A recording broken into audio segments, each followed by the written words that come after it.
Bien, pues vamos a dar comienzo a una nueva sesión de lectura explicada de un curso de milagros. Esta vez va a ser la tercera parte del epígrafe 1, el mensaje de la crucifixión, del capítulo 6, las lecciones del amor. Nos habíamos quedado en el punto 9, página 103, después de un apagón en estas sesiones de aproximadamente 10 meses, debida pues fundamentalmente a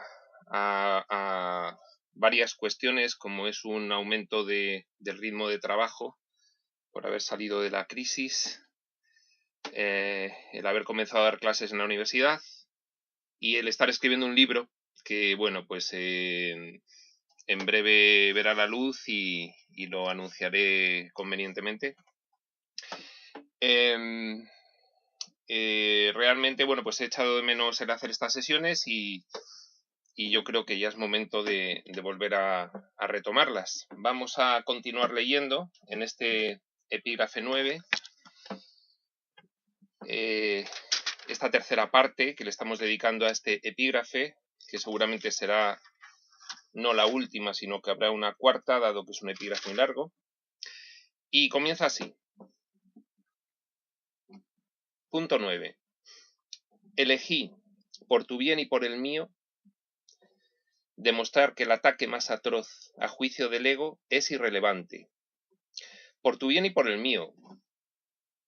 Este es el mensaje que vino Jesús a dejar como uno de los seres descendentes, uno de los hijos descendentes en el sueño, que constituye pues una de las principales ayudas que tienen los hijos soñadores en la aventura experiencial. ¿Por qué por nuestro bien? Por nuestro bien es evidente. Nosotros estamos aquí pues necesitados de esa ayuda porque hemos diseñado una experiencia con tales características que ahora mismo pues no recordamos siquiera que estemos soñando en este mundo en el cual, bueno, pues estamos sufriendo diariamente como cualquiera de nosotros puede comprobar de una forma o de otra. ¿Por qué por su bien? Los hijos descendentes, los que no soñando voluntariamente,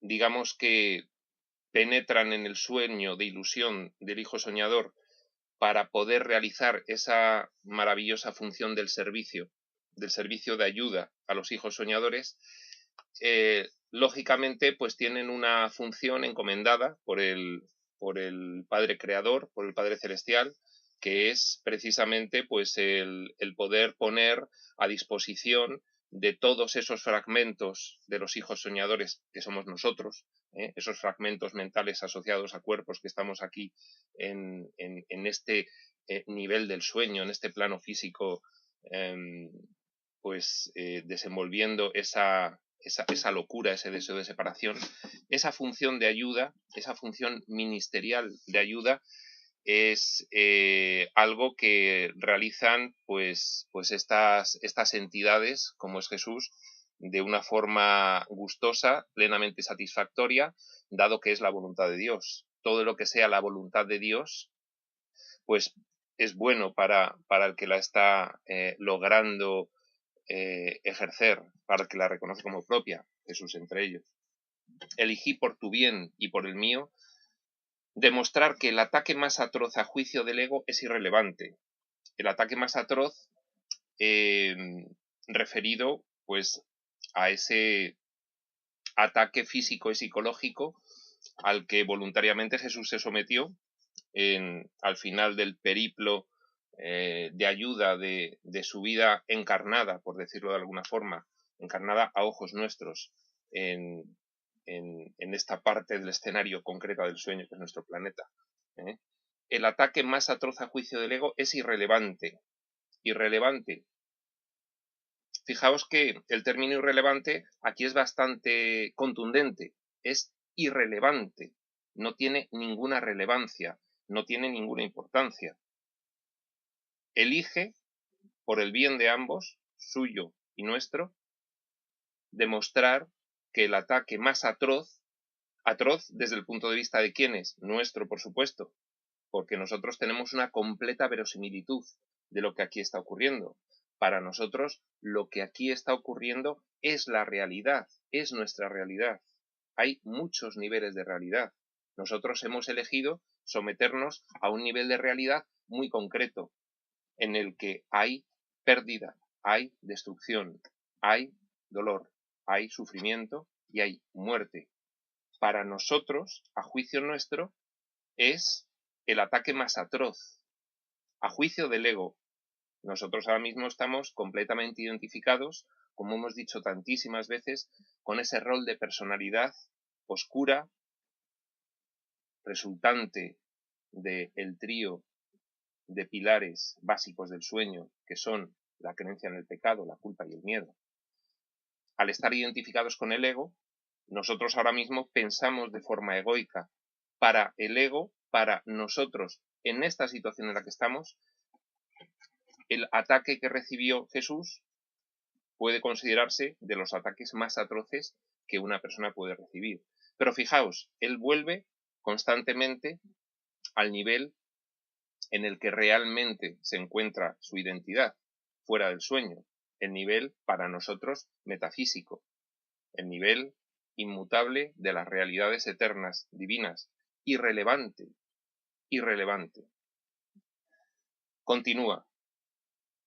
Tal como el mundo juzga estas cosas, el ego, nosotros, mas no como Dios sabe que son.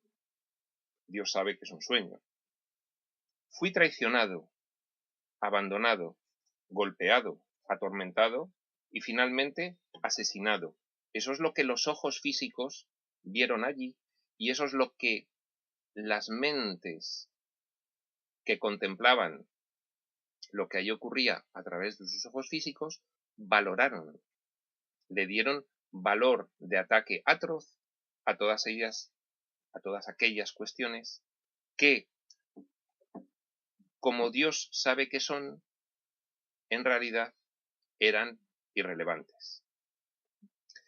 Dice, está claro que ello se debió únicamente a las proyecciones de otros sobre mí, ya que yo no le había hecho daño a nadie y había curado a muchos.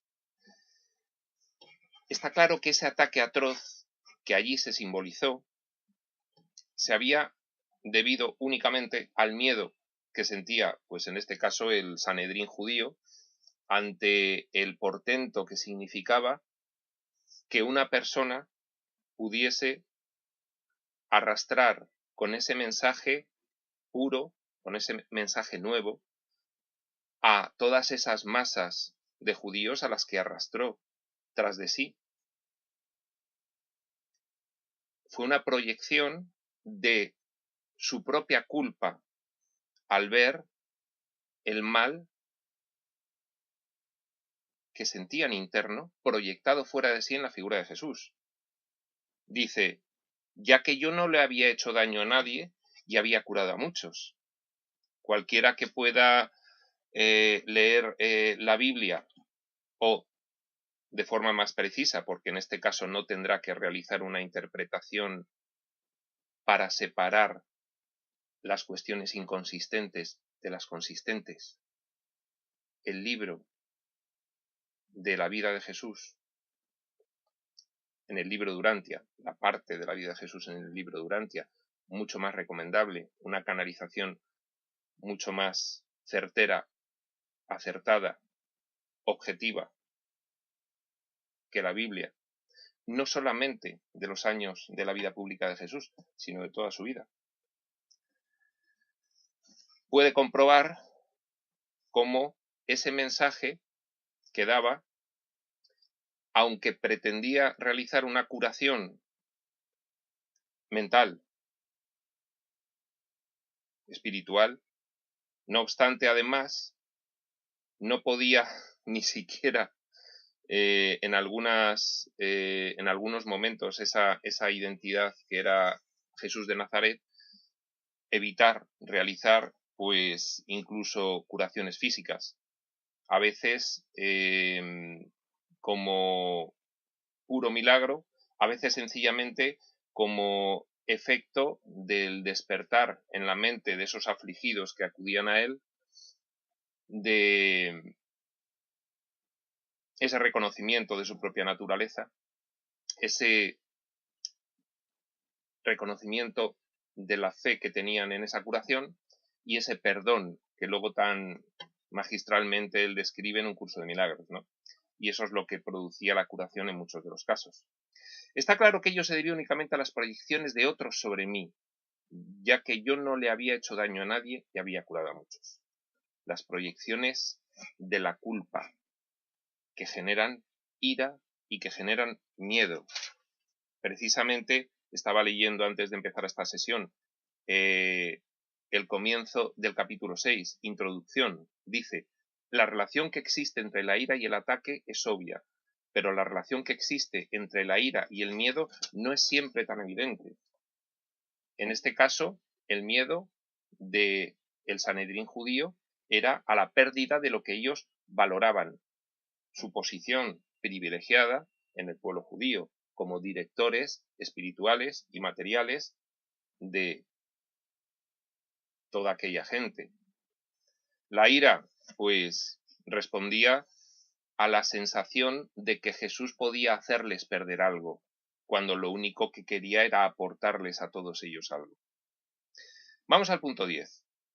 Dice, seguimos gozando de perfecta igualdad como alumnos, aunque no es necesario que tengamos las mismas experiencias. Perfecta igualdad como alumnos, en este caso, se está refiriendo Jesús al nivel metafísico. Todos los que estamos soñando, en realidad, somos iguales a ojos de Dios. Fuera del sueño, somos seres perfectos, inmutables y todos absolutamente dotados con todos los atributos eternos del Hijo de Dios, los cuales son su herencia natural. Por ejemplo, el amor, la perfección, la plenitud. Como alumnos, aún dentro del sueño, seguimos gozando de perfecta igualdad. Pero, dentro del sueño, en la representación que estamos haciendo nosotros de este diseño, de este teatro experiencial, no es necesario que tengamos las mismas experiencias. No necesitamos, como va a decir Jesús a continuación, el pasar todos exactamente por los mismos acontecimientos de ese guión de la obra de teatro. Dice, el Espíritu Santo se regocija cuando puedes aprender de las mías, de mis experiencias, y valerte de ellas para volver a despertar. Recordemos que lo que está haciendo aquí Jesús es, como decía anteriormente, dar un ejemplo extremo, como lo va a repetir también a continuación.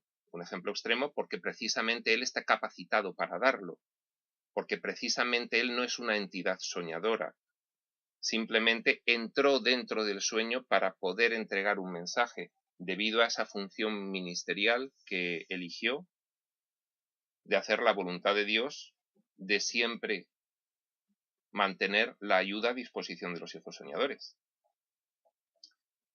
El Espíritu Santo se regocija cuando puedes aprender de las mías. El Espíritu Santo, como diversas influencias en la mente del hijo soñador, aquí resumidas en un curso de milagros por Jesús, como el Espíritu Santo, esa figura que tradicionalmente en la religión, bueno, siempre ha quedado un poco pues más oscura por abstracta, ¿no? En este caso son las influencias en la mente de los hijos soñadores, eso es el Espíritu Santo, influencias divinas de los seres que han adoptado esas funciones de ayuda a los hijos, del mismo Dios a través de una parte personal, suya, propia, en la mente del hijo, a disposición de él mismo para cuando quiera emprender el camino del recuerdo de su naturaleza real. Se regocija cuando puedes aprender de las experiencias de Jesús y valerte de ellas para volver a despertar. Dice, ese es su único propósito y esa es la única manera en que yo puedo ser percibido como el camino, la verdad y la vida. Lo que está diciendo aquí implica que el ejemplo de Jesús en su vida física, única forma en la que nosotros podemos reconocer el ministerio de ayuda de esos hijos descendentes aquí en la vida física.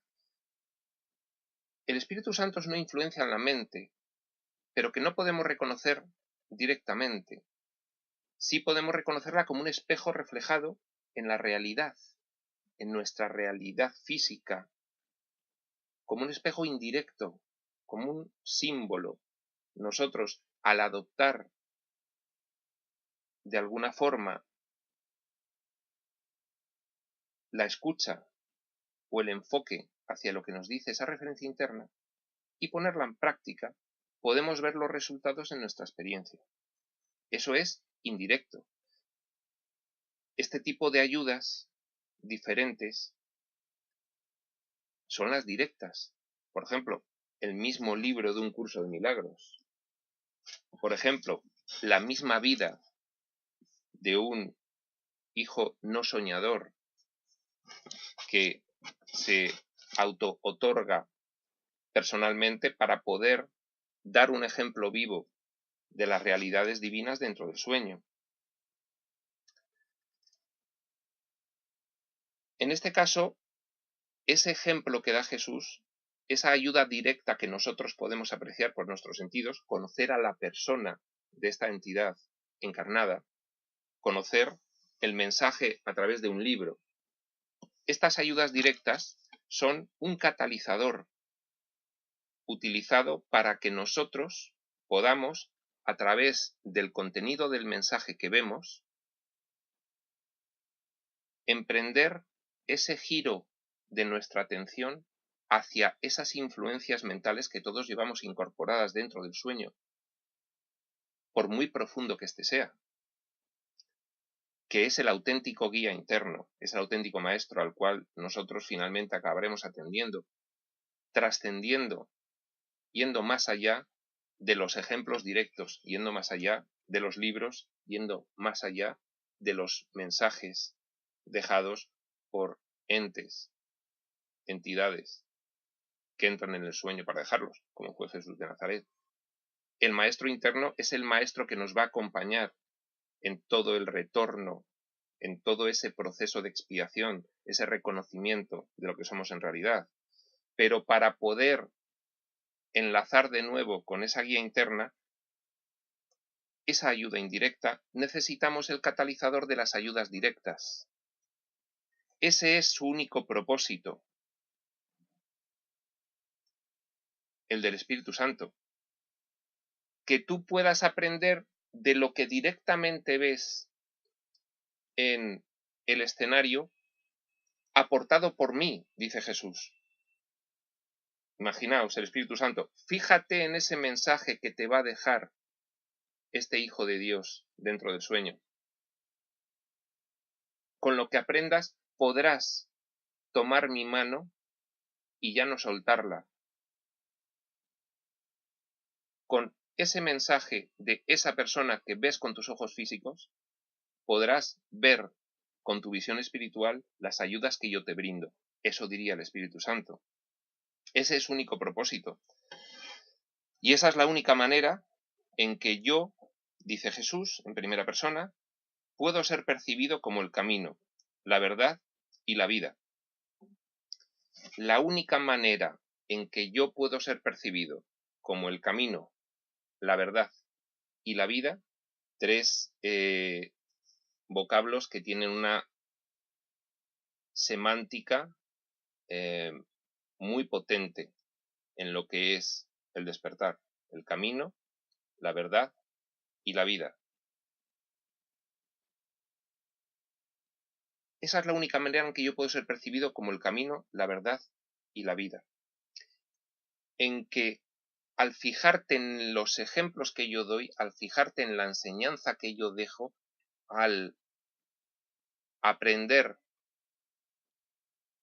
ese contenido que yo estoy dando, tú podrás hacer un reenfoque hacia el verdadero maestro, el guía interno, que es, en este caso, el mismo Padre Celestial puesto a disposición de la mente de cada uno de los hijos. Mira lo que yo hago y eso te servirá para darte cuenta de que tú también llevas internamente ese dispositivo divino que te permitirá reconocer qué es lo que realmente eres. Dice, oír una sola voz nunca implica sacrificio. En este caso, bueno, pues realmente nosotros estamos acostumbrados a vivir en el sacrificio. Nuestro mundo es un mundo de la incertidumbre, de la inseguridad, de los grados, aspectos e intervalos, dice Un curso de milagros en otro sitio, de las dos voces, de la voz del ego y de la voz del espíritu. Ambas habitualmente inconscientes, hasta que leemos de alguna forma algo que nos explica que esas voces están, ¿no? Oír una sola voz nunca implica sacrificio. Es la misma, es la tuya. Al ser la de tu padre es la tuya. Ya está, solo hay una voz.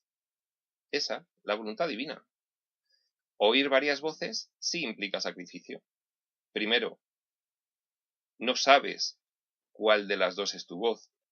Te crees que es la voz del ego. ¿Y a qué te lleva? Al sufrimiento, al sacrificio.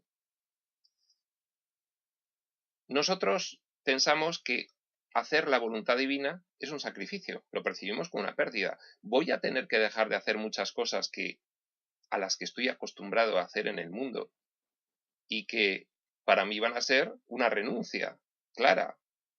Por ejemplo, pues hay muchísimos placeres que me dice el curso que son en realidad dolor. En este caso, el seguir la voz del ego o alternar entre la voz del ego y la voz del espíritu no va a hacer más que acrecentar esa confusión y no va a hacer más que impedirnos, nublarnos la visión espiritual, el recuerdo de lo que realmente somos. No, dice Jesús directamente, oír una sola voz nunca implica sacrificio.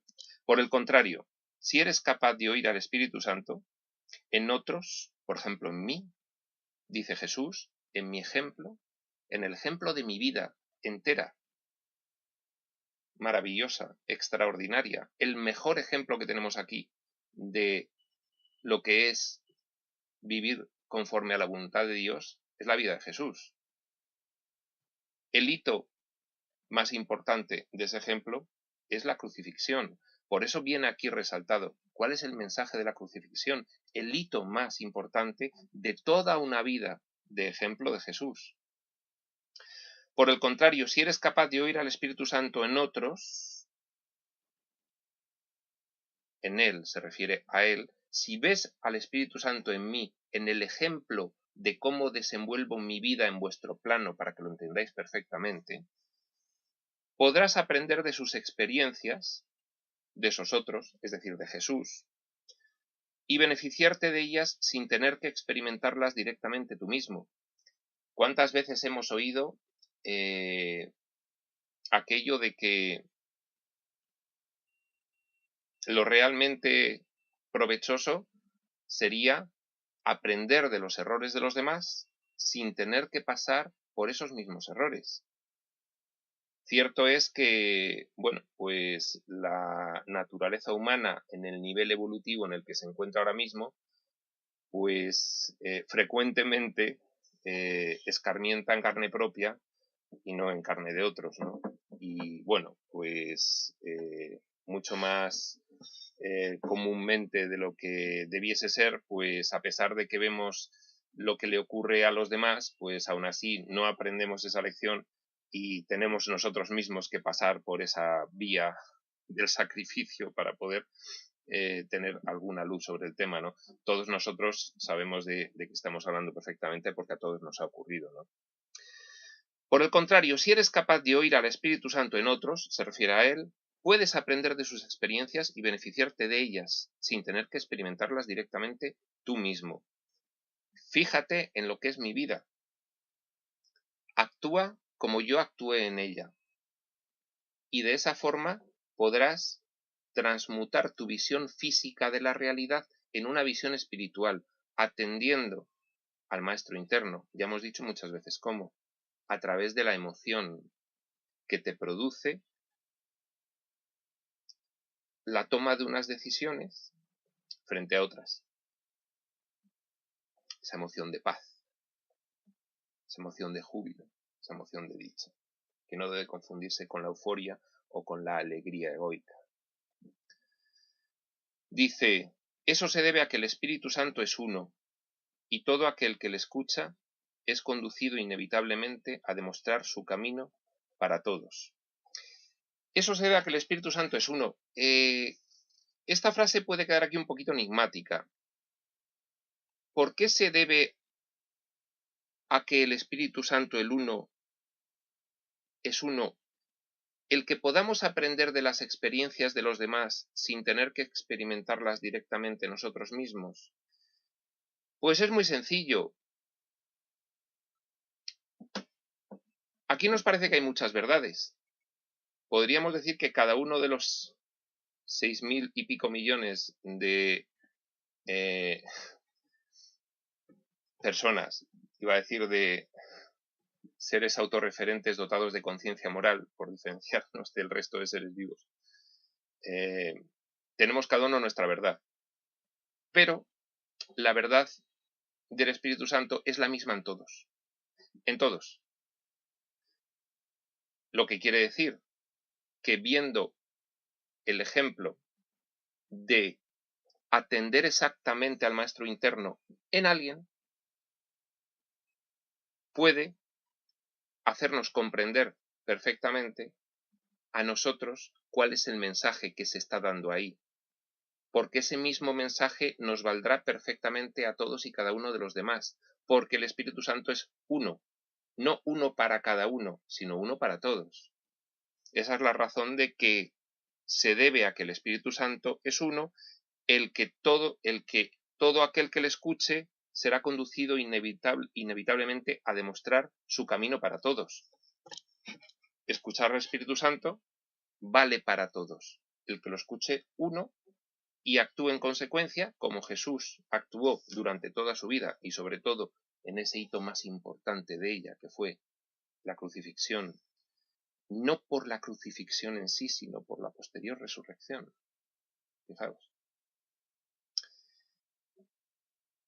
Es la razón por la cual podemos aprender y beneficiarnos de las experiencias de esa vida ejemplar, maravillosa, de un Hijo de Dios absolutamente fusionado con esas influencias internas divinas, que fue Jesús de Nazaret.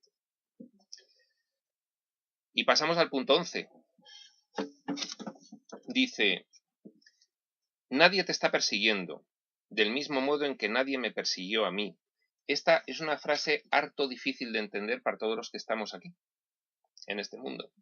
Nadie te está persiguiendo. Bien, pero es que me parece que me están persiguiendo. Es que objetivamente me están persiguiendo. Es que fíjate, es que me han, imaginaos, que podría decir Jesús si estuviese soñando, ¿no? Me han abandonado, golpeado, atormentado y finalmente asesinado. ¿Cómo que no me van a perseguir? Ya, esa es la visión del sueño. Esa es la visión del diseño.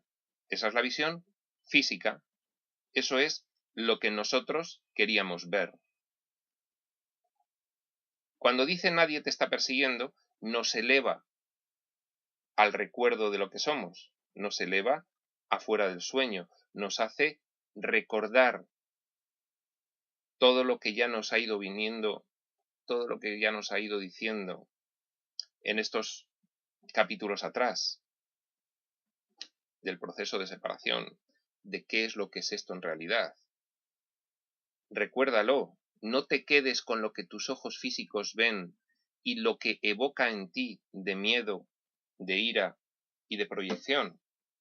Fijaos que los mismos apóstoles no pudieron sobreponerse al espectáculo de la crucifixión de Jesús, los pocos que quedaban por allí para verla, porque los demás, lógicamente, pues presa del pánico, pues huyeron, ¿no? Nadie te está persiguiendo, del mismo modo en que nadie me persiguió a mí. Esa es la visión espiritual. No se te pide que repitas mis experiencias, pues el Espíritu Santo, a quien compartimos, hace que eso sea innecesario. Qué alivio, ¿no? Que no tengamos que pasar por una experiencia de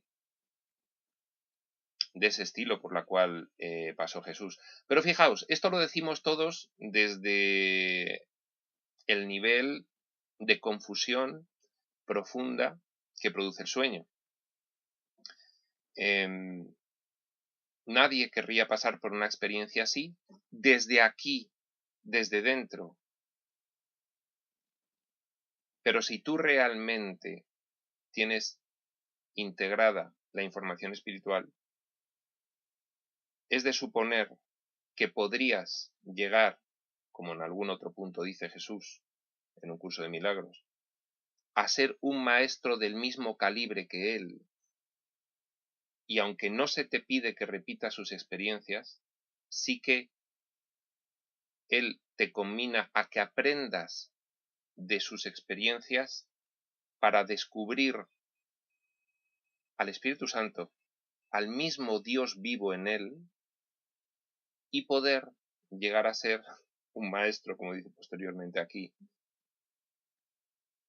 de igual calibre que él, y poder aportar tu propio ejemplo en situaciones mucho menos truculentas que la de una crucifixión, pero igualmente válidas, a efectos de que los demás vean esa única verdad que es el Espíritu Santo y puedan reconocerla en ellos, sea cual sea aquel en que están atisbando ese mensaje. No se te pide que repitas mis experiencias, pues el Espíritu Santo, a quien compartimos, hace que eso sea innecesario. Para valerte de mis experiencias de manera constructiva, no obstante, tienes aún que seguir mi ejemplo con respecto a cómo percibirlas. Para valerte de mis experiencias de forma constructiva, para que te sirva de algo todo aquello que yo dejé como ejemplo para ti, para que te sirva de algo tienes que aprender a percibirlo de la forma correcta. Precisamente uno de los errores de las diversas religiones cristianas, de varias de ellas, ha sido una percepción incorrecta de ese hito, de ese acontecimiento final de la vida de Jesús. Y bueno, pues la interpretación desafortunada ha sido que Jesús tuvo que sacrificar a su único hijo para poder lavar o limpiar la mancha del pecado en el resto de los hijos descarriados. Bueno, pues precisamente la nueva interpretación que nos quiere ofrecer Jesús es algo completamente contrario a ello, ¿no? Y es lo que vamos a terminar de ver en este punto, y que ya adelantamos que está referida fundamentalmente, porque él ya lo va indicando, a aprender a discernir que aquí nada se puede perder, que no hay muerte, que en realidad puedes conseguir un estado de fusión tan íntima con esa influencia divina en tu mente, que es el Espíritu Santo, que podrías percibir cualquiera de esas situaciones, por supuesto también las que a nuestros ojos son muchísimo menos truculentas que esa, como él percibió aquella situación. ¿De acuerdo? tienes aún que seguir mi ejemplo con respecto a cómo percibirlas. ¿Cómo percibió Jesús la crucifixión? Dice, mis hermanos, que también son tus hermanos, están constantemente justificando lo injustificable. Habíamos oído, no sé si en algún punto anterior o posterior a este epígrafe en un curso de milagros, que nosotros estamos constantemente justificando nuestra ira en razón a que vemos ataque en el mundo hacia nosotros. Nuestra ira la justificamos en que estamos perdiendo algo. Bien, ahora nos lo puede parecer que no tiene ninguna justificación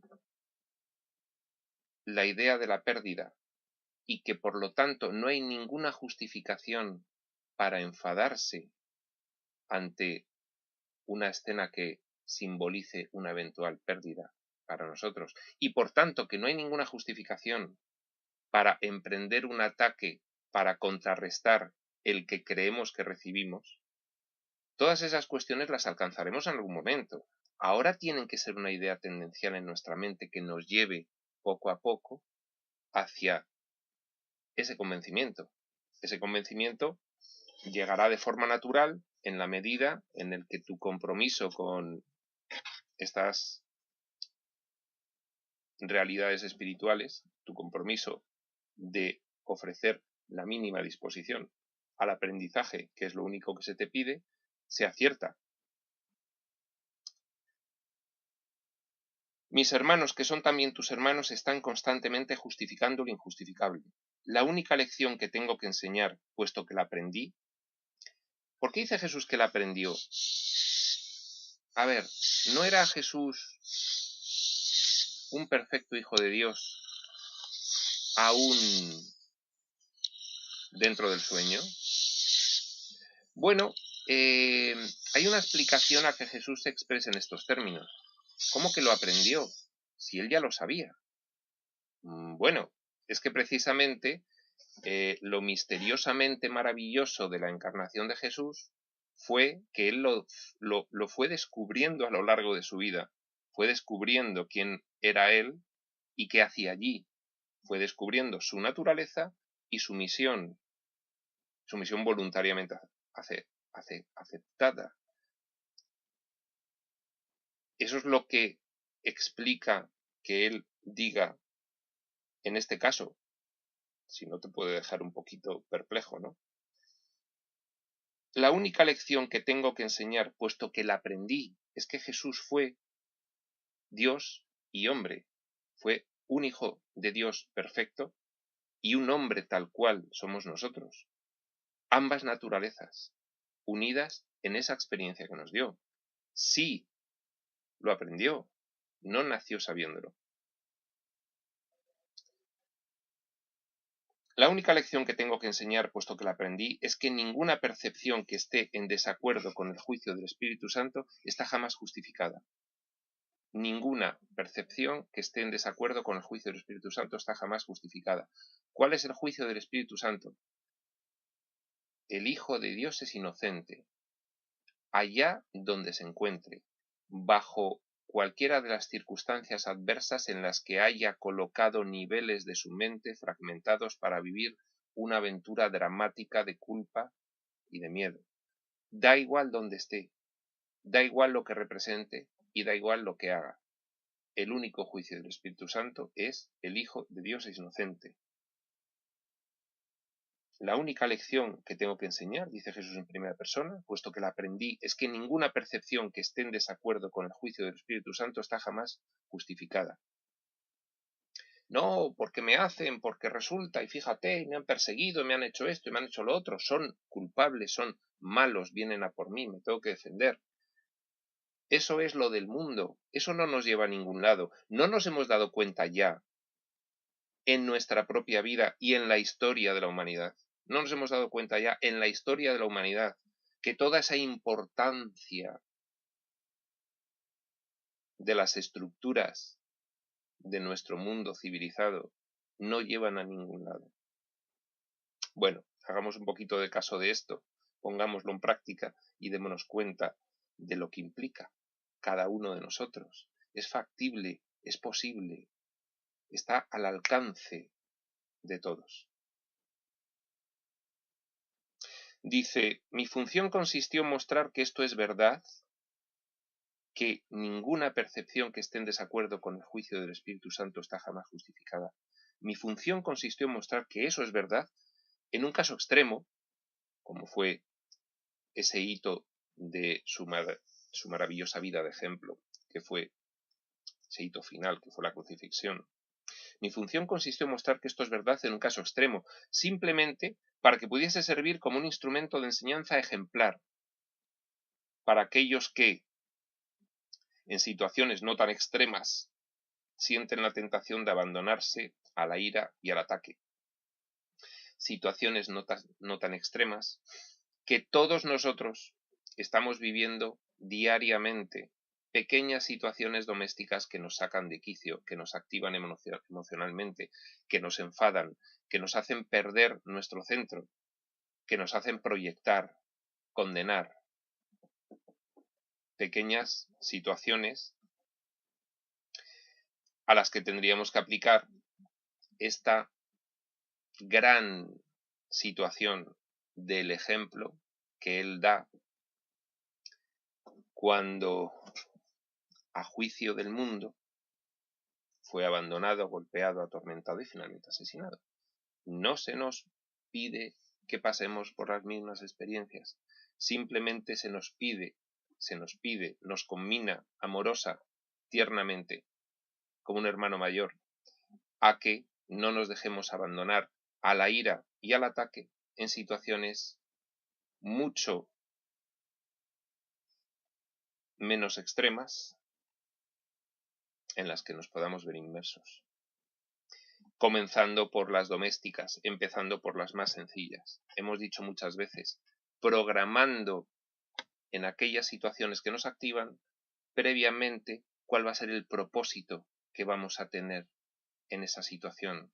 No, es que cada vez que mi hijo llega tarde por la noche en un estado y incumpliendo mis instrucciones, desobedeciéndome porque le dije que llegase pronto y entonces, claro, y luego encima me habla mal y no sé qué, no sé cuánto. Bien, tú tienes que ponerle límites a tu hijo, pero ¿cómo te vas a sentir internamente si tú programas que el propósito de ese acontecimiento es mostrarle a tu hijo que no va a haber activación? Sí, consecuencias. Ha habido una desobediencia, hay que ponerle límites. En la cuestión práctica no cabe otra forma. Pero ¿cómo te vas a sentir tú? ¿Qué ejemplo vas a dar de cómo te vas a sentir tú? ¿Qué ejemplo te vas a dar a ti mismo o a ti misma de cómo te vas a sentir tú? Mi voluntad, acaba diciendo el punto 11, junto con la de Dios, es que ninguno de sus hijos sufra.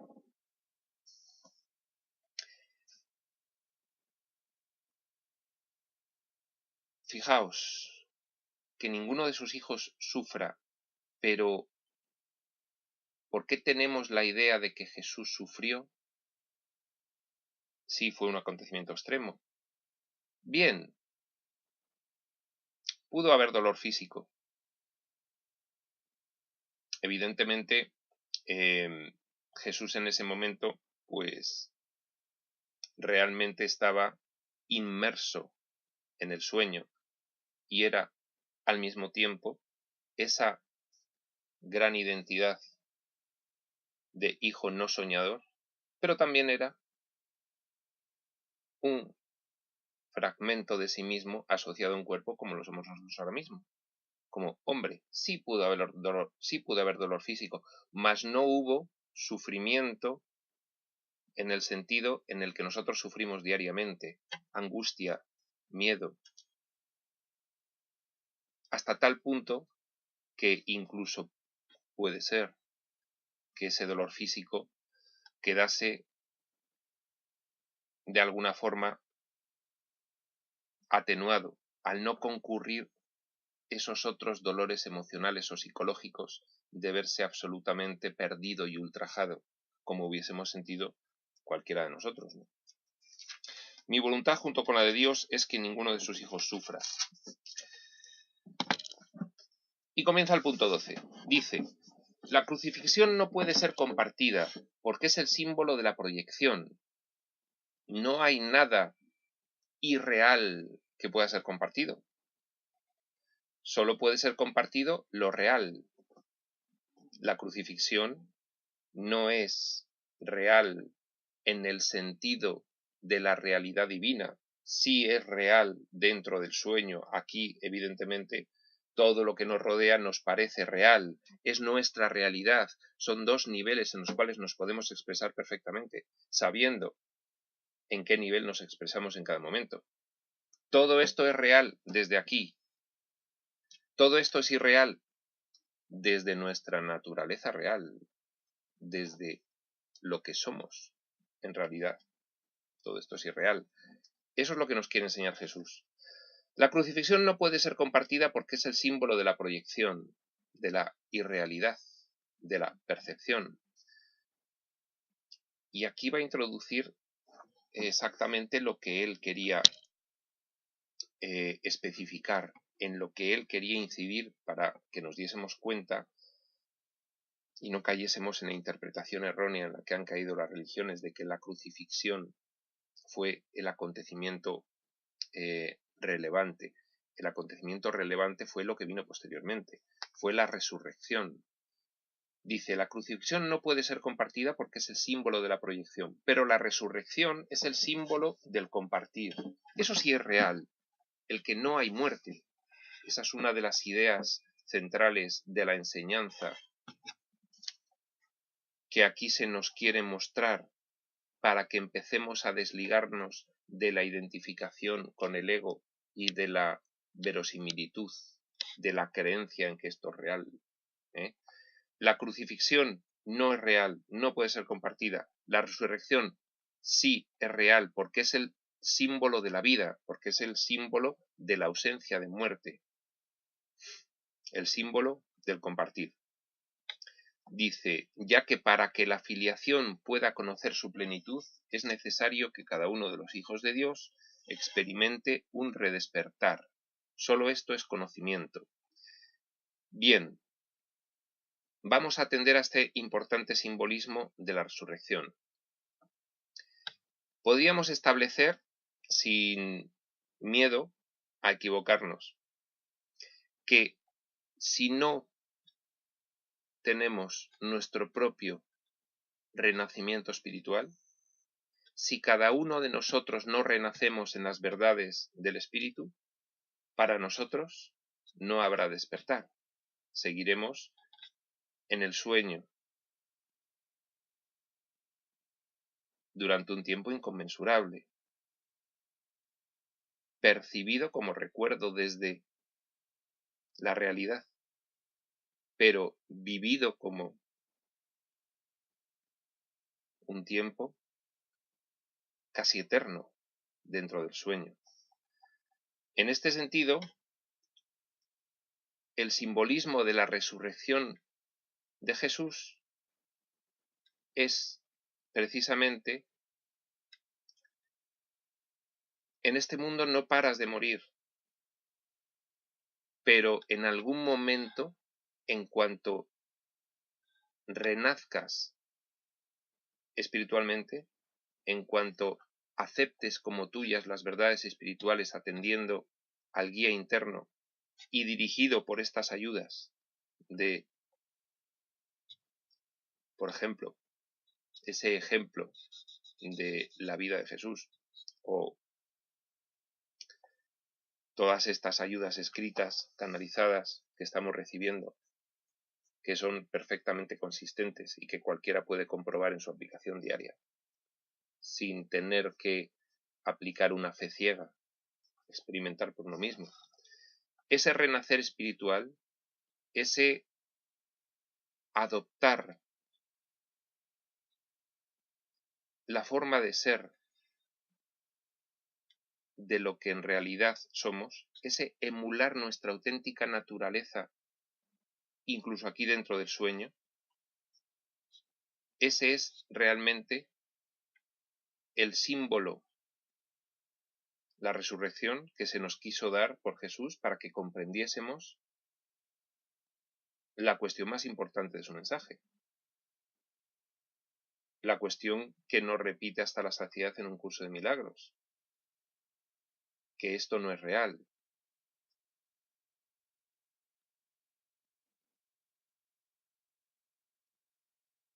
Siempre que me refiero a estas cuestiones,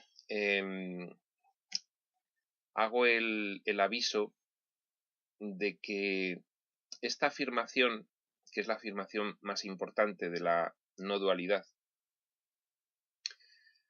es decir, no hay dos realidades, la espiritual y la física, sino que solo hay una realidad, la espiritual, mientras que esta física es una ficción. Siempre que hago esa afirmación, al leer en un curso de milagros cualquiera de las frases de Jesús en las que la afirma, siempre hago la misma prevención. Esa prevención, pues ahora a partir del libro este que he estado escribiendo, pues le llamé de una forma muy divertida, que era no caer en la no dualitis. No caer en la no dualitis significa la no dualidad es una idea que tenemos que tener tendencial, pero tenemos que tener muy presente, como también nos dice Jesús en muchas partes de un curso de milagros. Cuidado, ahora te estás creyendo que esto es real. Tienes que emprender el camino tendencial con estas ideas que te aporto, con esos ejemplos que di en mi vida encarnada, de que la única realidad es la espiritual. Pero no por eso vas a situarte en un punto en el que ahora mismo no estás y desechar absolutamente todo el trabajo que tienes que realizar aquí dentro del sueño para revertir tu percepción. No se va a revertir tu percepción por arte de magia simplemente porque repitas el mantra de la no dualidad. La no dualidad es un anclaje metafísico, pero es tendencial. Tenemos que empezar a aplicarlo en nuestro día a día, con nuestro trabajo, con nuestro esfuerzo, con ese compromiso, con esa constancia, con esa vigilancia de la mente, etc. El mensaje de la resurrección es precisamente que tenemos que realizar ese renacer en la verdad espiritual, ese renacer espiritual, cada uno de nosotros. ¿De acuerdo? No nos podemos fijar en nuestra crucifixión diaria. Eso sería poner el acento allí donde no tiene importancia. Nuestra crucifixión diaria no nos debe llevar a sentirnos perseguidos. Nadie te está persiguiendo. Pero es una idea tendencial que tenemos que lograr cada uno de nosotros poco a poco, con nuestro esfuerzo, con nuestro compromiso, motivadamente. Pero no se va a producir de una forma mágica por leer un curso de milagros. Se va a producir de una forma consistente e íntegra por aplicar lo que aquí dice en nuestra vida diaria, poco a poco, primero en el ámbito doméstico y luego ya a todas las grandes cuestiones, a esas crucifixiones particulares que vamos a tener en nuestra vida. Vivirlas con el espíritu de la resurrección es vivirlas con esa nueva visión espiritual, con ese renacer en las verdades del espíritu, que a través del ejemplo, por ejemplo, de Jesús, podemos catalizar en una atención a nuestro guía interno, que será el que realmente a diario nos va a dar la pauta de cómo sentirnos, de cómo pensar, de cómo actuar, de cómo decidir, y se reflejará en nuestra experiencia. La crucifixión no puede ser compartida porque es el símbolo de la proyección, pero la resurrección es el símbolo del compartir, ya que para que la filiación pueda conocer su plenitud es necesario que cada uno de los hijos de Dios experimente un redespertar en la realidad espiritual. Añado yo, solo esto es conocimiento. Solo esto es conocimiento aquí. Apliquémoslo. Dice el punto 13. El punto 13 es muy corto porque es un mensaje taxativo. Dice, el mensaje de la crucifixión es inequívoco. Enseña solamente amor, pues eso es lo que eres. ¿Qué enseñó Jesús al pasar por ese periplo de la pasión y acabar en la resurrección? Bueno, pues hay una frase muy bonita que él dijo, en la cual pues se resume bastante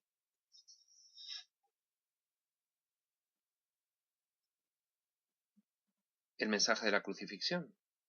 El mensaje de la crucifixión es inequívoco. Enseña solamente amor, pues eso es lo que eres. La frase que dijo Jesús en la cruz fue, Padre, perdónalos, porque no saben lo que hacen. ¿Hubo acusación? ¿Hubo sensación de persecución? ¿Hubo reproche? ¿Hubo juicio? ¿Hubo proyección? Padre, perdónalos, porque no saben lo que hacen. Enseña solamente amor, pues eso es lo que eres. ¿Qué enseñó Jesús en la crucifixión? Aquello que aprendió tan perfectamente en vida, que fue que era amor. Y eso es lo que enseñó. ¿Cuál fue su reacción ante este ataque tan extremo a los ojos del mundo? Padre, perdónalos porque no saben lo que hacen.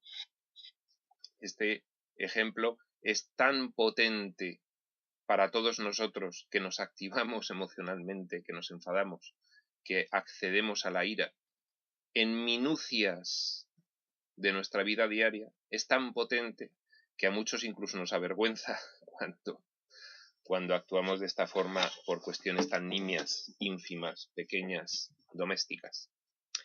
Bien, que no se quede aquí en el vídeo, que se empiece a aplicar nada más terminar el vídeo con la siguiente cuestión que habitualmente te activa. Programa una reacción ante esa situación enseñando solamente amor, pues eso es lo que eres.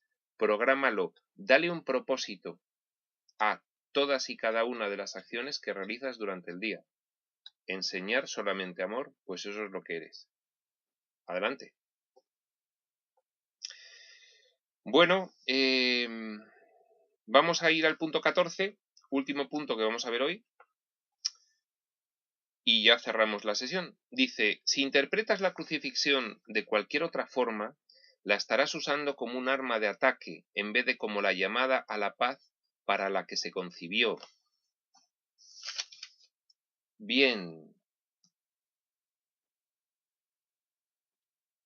Utilizarla como un arma de ataque es lo que se ha hecho en muchas ocasiones con la crucifixión para enviar el arma arrojadiza de la ira hacia los que la habían realizado.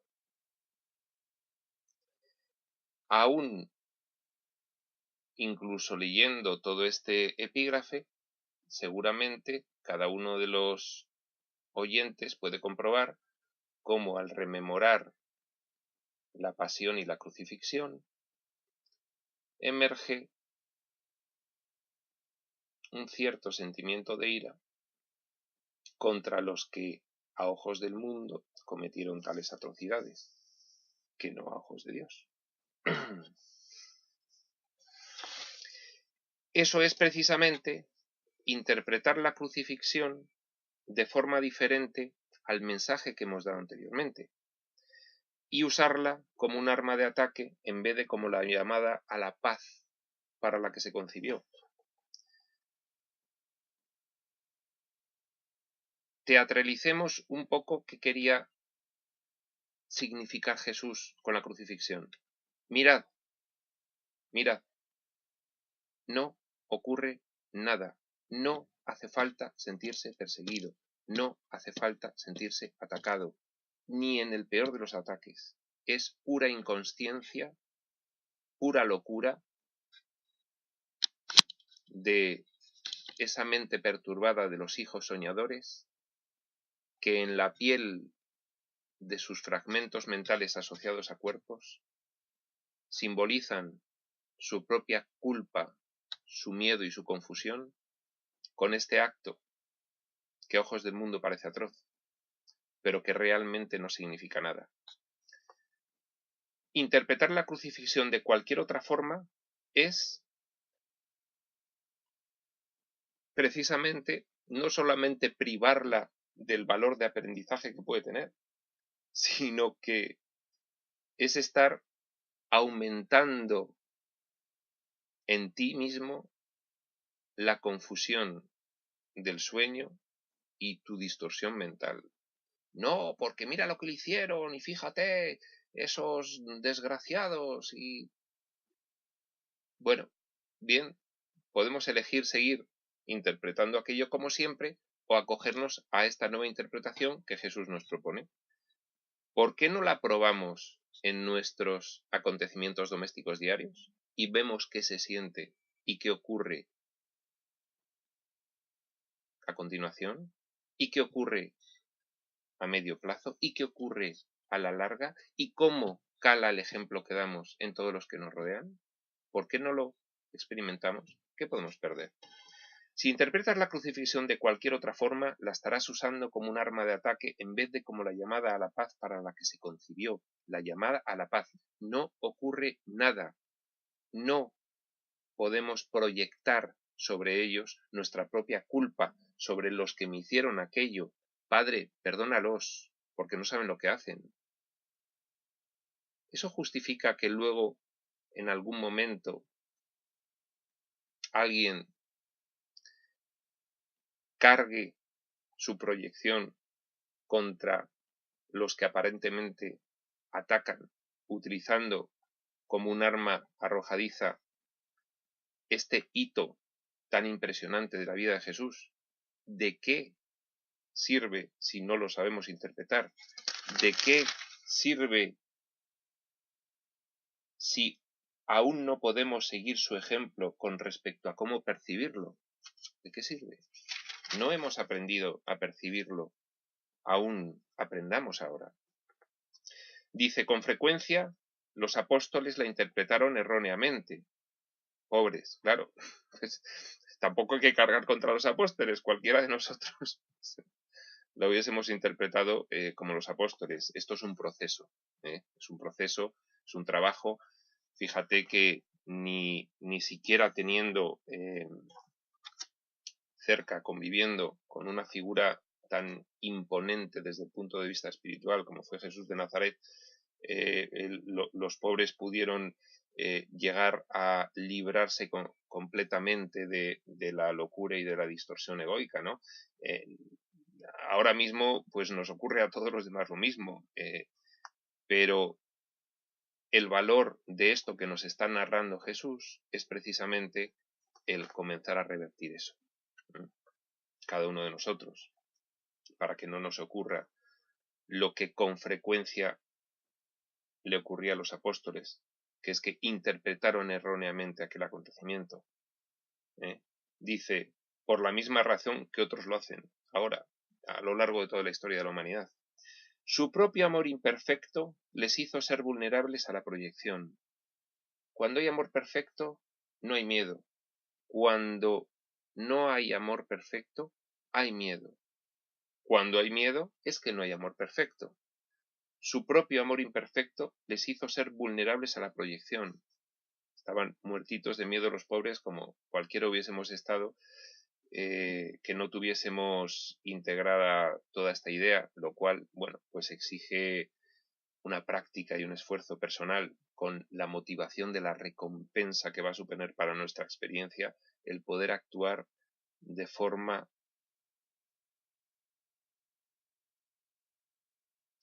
no le encuentro ahora mismo el adjetivo, en una forma en la que no mostremos a los demás que estamos perdiendo, que nos estamos creyendo el sueño de ilusión, sino que les mostremos precisamente lo contrario, el ejemplo del renacer en la verdad espiritual. Con frecuencia los apóstoles la interpretaron erróneamente, la crucifixión, por la misma razón que otros lo hacen.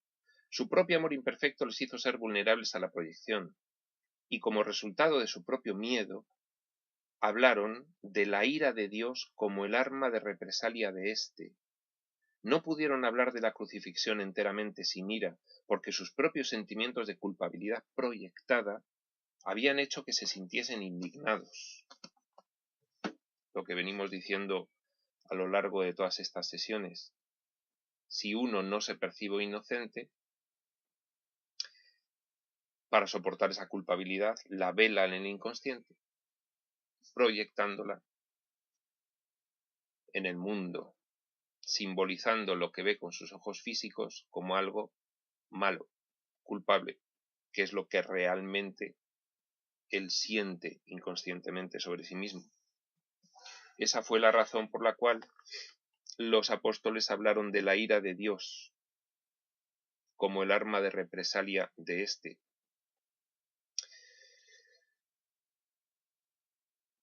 En ese sentido, tenemos una nueva oportunidad de interpretar correctamente la crucifixión.